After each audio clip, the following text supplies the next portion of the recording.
Любить, мечтать и вдохновлять. Учиться жить не понаслышке. Всех мотивировать, сиять и написать об этом книжку. Весь мир вокруг себя принять и видеть в каждом отражение. Себя поближе вмиг узнать, без всяких цепких искажений. Желать духовно расцвести.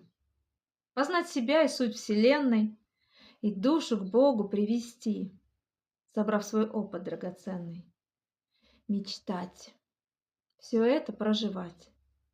Познать все тайны и секреты, тепло любимым отдавать и быть творцом своего света. Все это я хочу узнать, прожить и получить на все ответы. Я буду жизнь свою вершить, записывая все в мои куплеты.